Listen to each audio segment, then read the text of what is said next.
Pogi Ipo Makunochi, shout out. Alright mga tol, may lakad tayo. Pupunta nga pala ako dun sa Kawasaki Quezon Ave Motor Trade.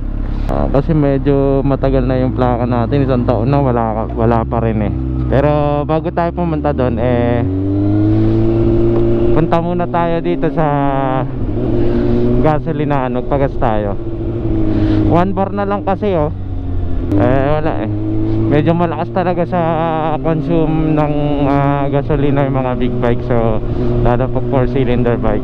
So expected na natin yan lagi.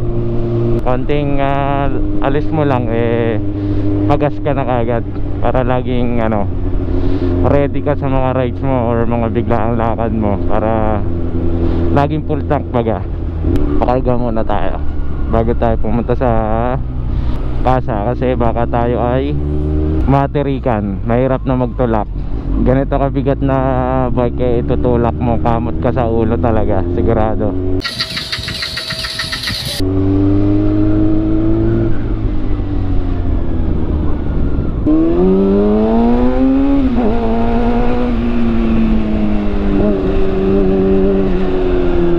Dito tayo magpagas sa pinakamalapit, siyempre.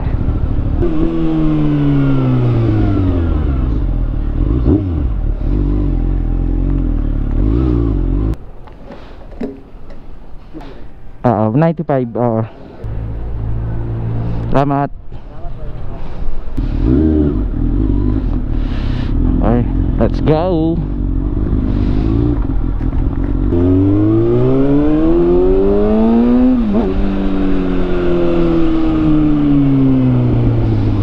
Saan tayo dadaan?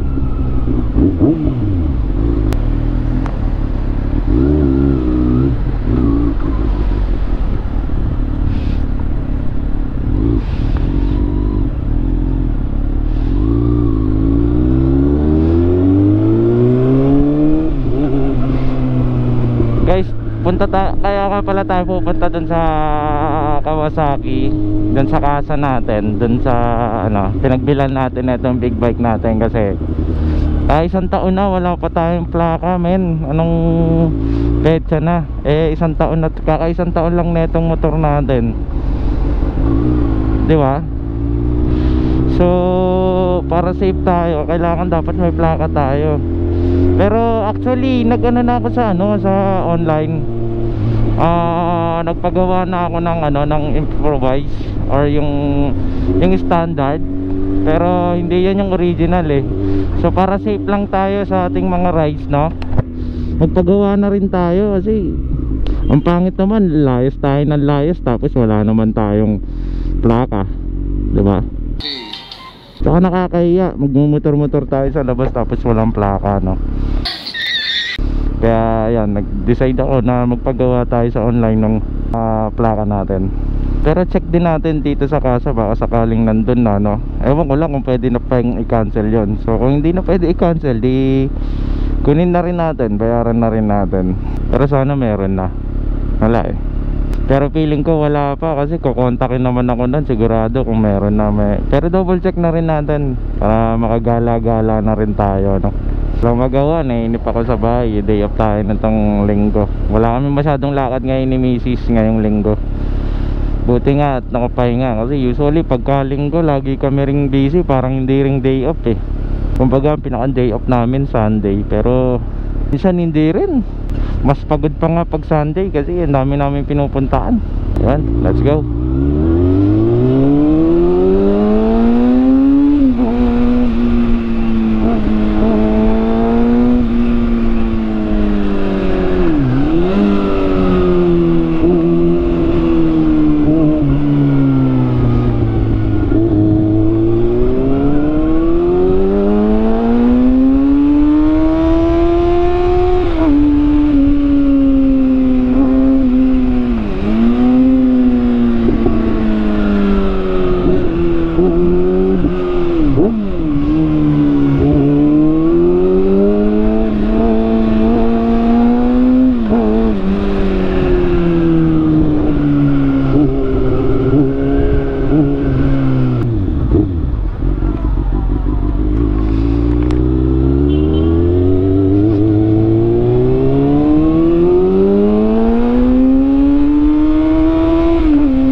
After ko dito, saan ako pupunta?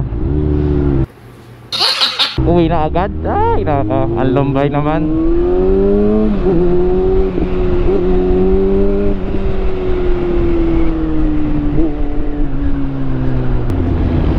Silip lang tayo.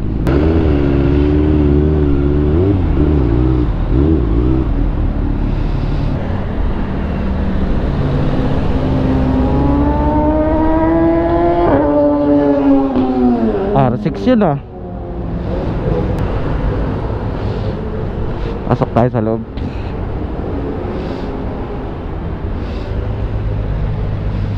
Uy, daming big bike. H2. Sarap dumaan dito na puro big bike madadaanan mo. Uy. Grabe to.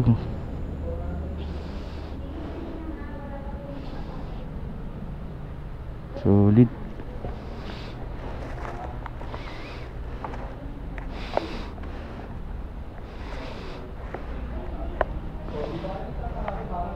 Grabe, ang mamas.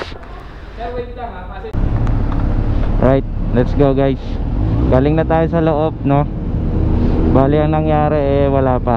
Chinek nila sa system nila na wala pa sa kanila yung ating plaka. So good thing nagpagawa na tayo sa online ng standard na plaka ng LTO ngayon, para kahit pa paano pag nagra-rides tayo medyo safe tayo sa sita, sa huli, di ba? Ang hirap kaya gumala ng walang plaka, no? Saka nakakahiya rin, no? Alam na nga natin na pinagbabawal yung yung pagmumotor ng walang plaka, tapos pag-alagala tayo. So nakakahiya kaya tayo ay nagpagawa na, no? Mga tanga! So ngayon, kaya lang naman tayo nagmotor dahil syempre chinek natin nga kung may plaka na sa kasa. At na-miss din natin magmotor syempre. Kahit sa kalagitnaan ng init ng araw, tayo ay nagmotor pa rin.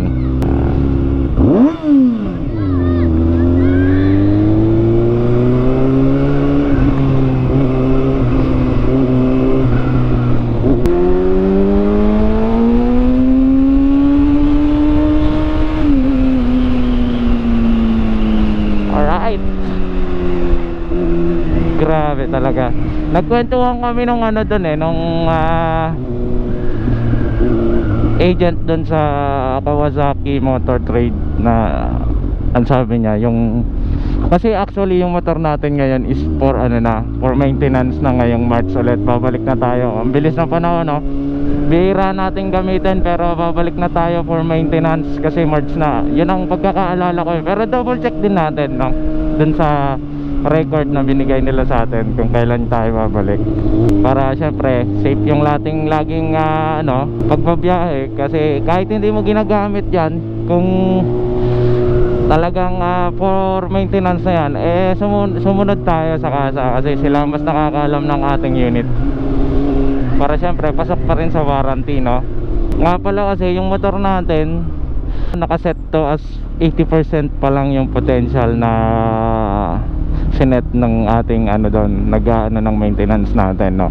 So ang nangyari, sabi ko wag mo nang i-100% kasi hindi pa tayo masyadong sanay sa big bike. So ngayon feeling ko kaya naman na natin 100% yung full potential nito ilabas na natin, no? Para malaman natin kung kaya hanggang dito lang ba talaga ako sa CX-6R o baka malay mo someday magkaroon tayo ng chance makapag-upgrade tayo sa CX-10R. Siyempre dito pala panalong panalo na, pero kung magkakaroon tayo ng CX-10R, yun ang mas pangarap ko. Siyempre yun talaga ang mamaw, CX-10R. Mas trip ko siya kaysa sa R1M saka dun sa yung ibang 1000cc. Hindi ko alam kung bakit, basta trip ko lang siya. Para sa akin kasi napaka grabe nung tunog ng engine. Boom boom, kumbaga boom boom. Kanya-kanya tayo ng trip. Yun yung trip ko. Ewan ko lang sa iba.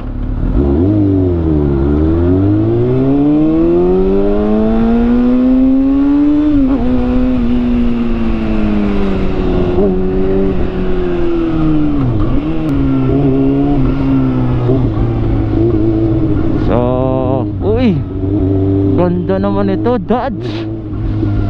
Dodge.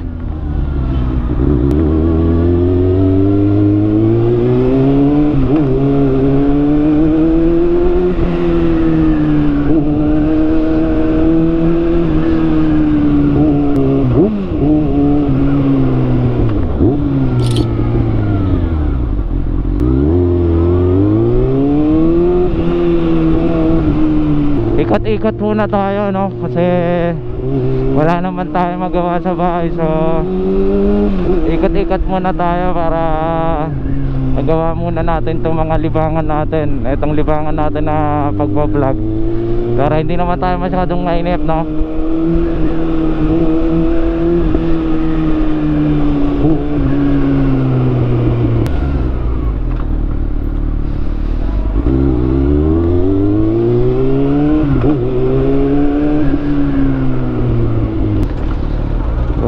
Ay, alam ko na kung saan ako pupunta. Pupunta ako sa siomai. Bilhin natin ang siomai si Mrs. Balik tayo dito.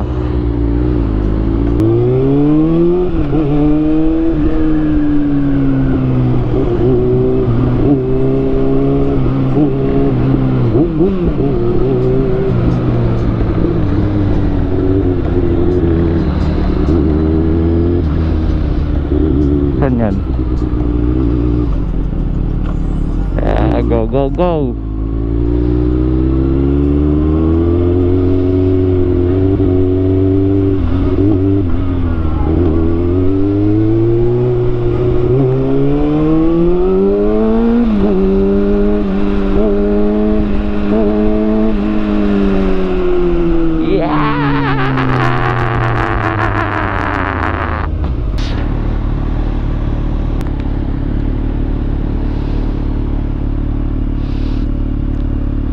Ang init, hindi ako nakapag-jacket. Ang sarap mag-motor ngayon, wala masyadong sasakyan. Linggong-linggo talaga, no. Yun ang problema pag kahit nakakalimutan mo mag-jacket, no, tapos ganito katirik yung araw. Update talaga.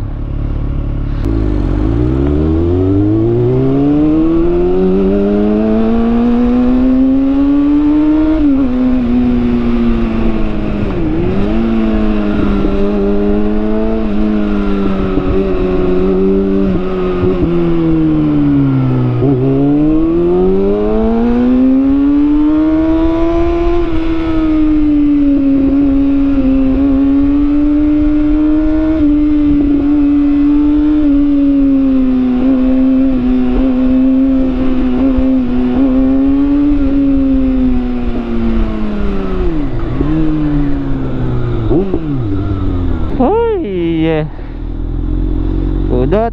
Uy, may nakapesta na, oh. Mukhang may magtitinda rito ng ano, inayos ulit, oh. Mukhang may magtitinda ng karinderya.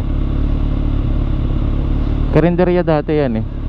Uupahan ko sana yan 50,000 per month yan, eh. 50, ay hindi naman 50, basta mga ganon, 30-40 siguro. Nagbago yung isip ng nagpapaupa, biglang tinaas ng plus 10,000. So hindi ko na kinuha kasi magulo ka dil, eh.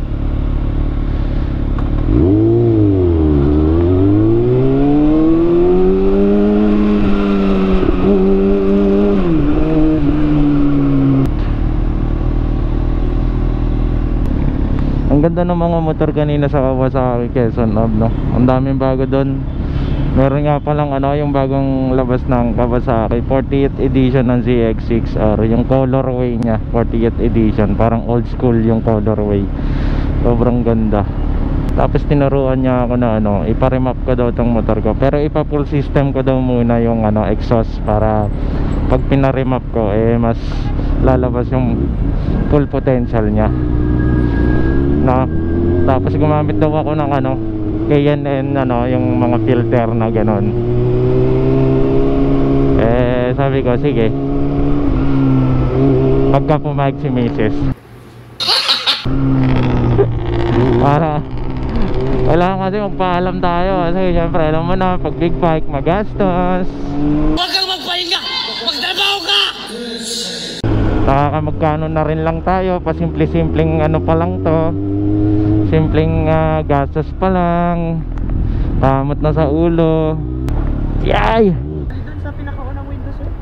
Ay sige sige, sige check ko muna. Yun. Ano ba yung binibili ni Mrs. dito? Alright guys, pauwi na tayo. Nakabili na tayo, ayun, nilagay ko na lang dito sa ano, sinawit ko na lang dito yung sa manubela ko yung ano, milk tea. Tapos nilagay ko sa bandang tiyan ko yung aking siomai. Niligyan na rin natin sticker yung mga ano, yung mga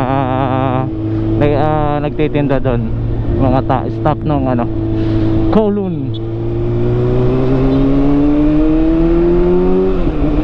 Paborito kasi talaga namin ni Mrs. yung when it comes to ano, milk tea and sa ano, sa siomai. Kaya lagi akong pagka may pagkakataon at napapadaan kami doon, bumibili talaga kami doon. Sarap kasi ng siomai dyan sa ano, Kowloon House, saka yung boba doon, yung may boba kasi doon milk tea katabi niya mismo, or sila mismo may-ari nun. So dito na tayo mag U-turn sa Capital, Quezon Ave, Capital Hospital.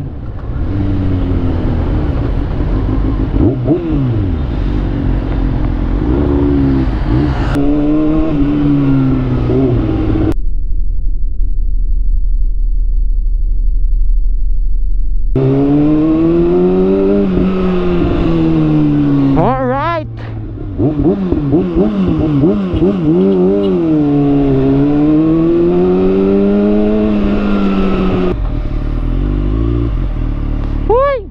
Hanap sa overtake. Ikot tayo dito.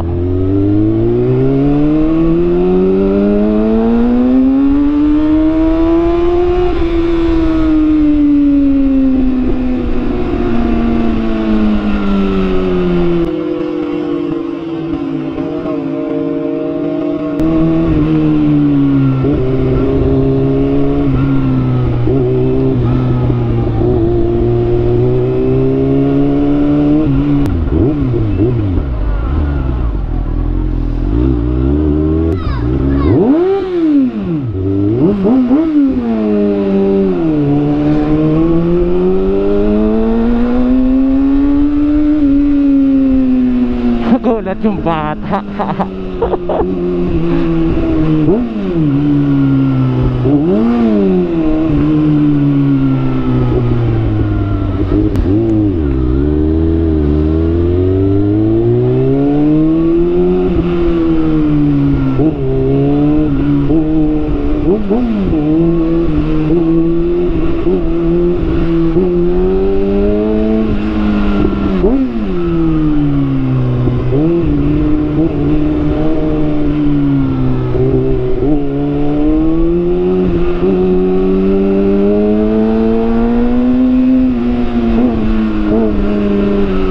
boom, boom.